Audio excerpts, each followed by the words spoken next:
The watch I will introduce today is the Landmaster, the flagship model of the quietly attention-grabbing micro-brand, Boderry. When I first saw this watch, I thought, is this another value for a money watch, alongside the Boderry Voyager that I reviewed earlier? However, as I looked closer and actually wore it on my wrist, my perception gradually began to change. Boderry is making waves in the market by offering specifications typically seen in mid-range watches, all at a price point under $150. Rather than focusing on traditional designs or heritage, the brand emphasizes modern practicality, a clean aesthetic, and functions-centered watchmaking. Occasionally, they experiment with details, but overall, the quality remains consistently stable. In this video, I'll share both the advantages and drawbacks of this watch based on my actual experience wearing it.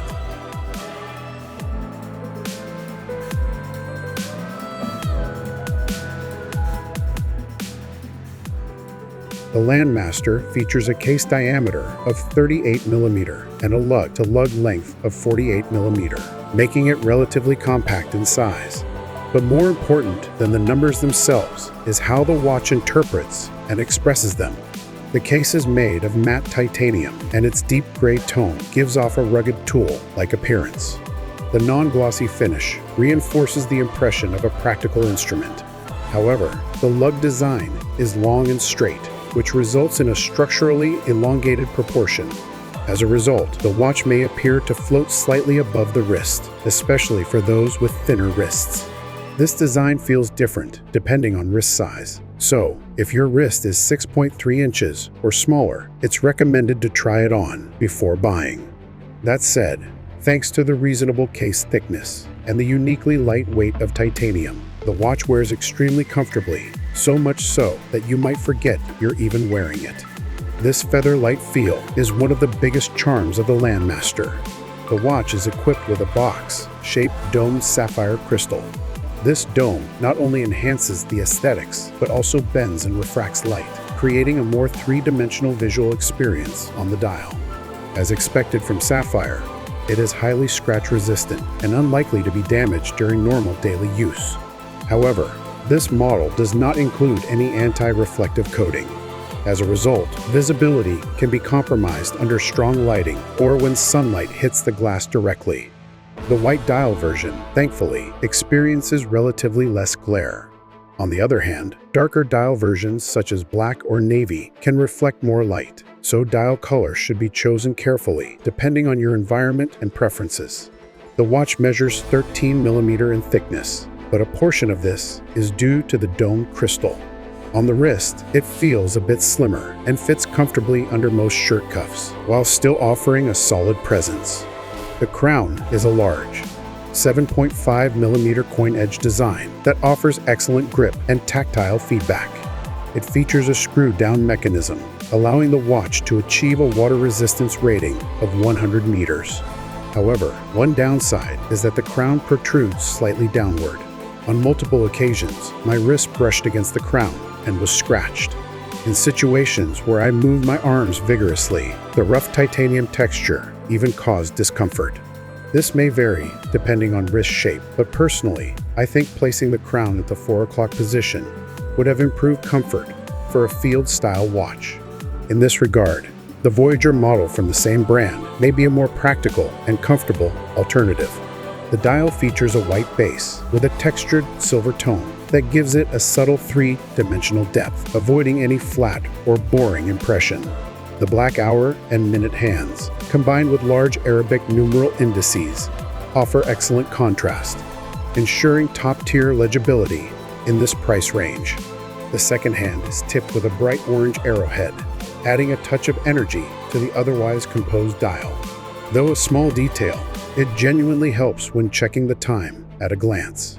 For luminescence, the watch uses a three-dimensional tubular structure filled with C1 superluminova. This structure, reminiscent of tritium tubes, holds more luminous material than standard flat coatings, resulting in longer-lasting glow. However, the brightness itself is relatively weak. Even when fully charged under strong sunlight, the lume doesn't reach the intensity of Seiko's Lumi Bright or C3 Super Luminova. So while it does last, it lacks the powerful brightness that some users might expect. The bracelet is made from the same titanium material as the case, in a classic link design.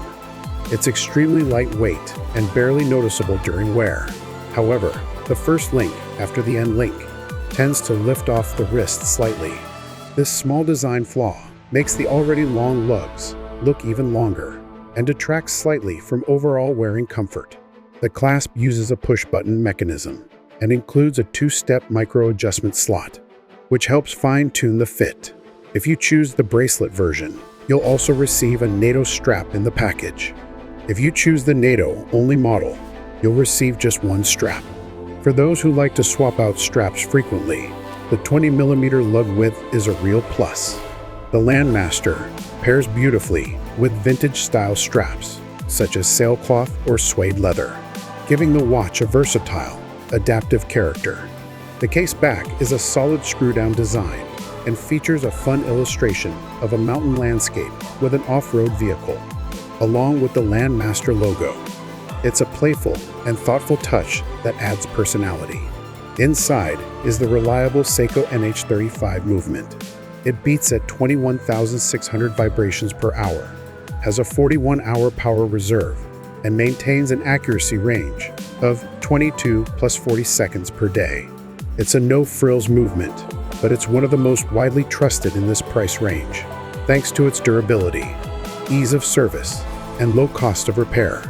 To conclude, the Boderry Landmaster isn't perfect, but it is a watch with a clear purpose and identity.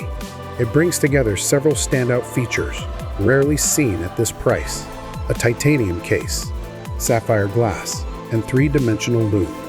These qualities are typically reserved for watches that cost significantly more.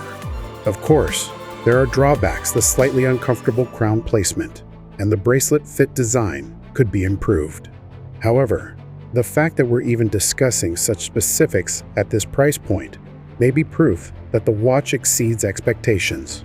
For anyone looking for a lightweight, durable, and affordable everyday field watch, or those wanting to try a titanium model for the first time, the Landmaster is a strong recommendation.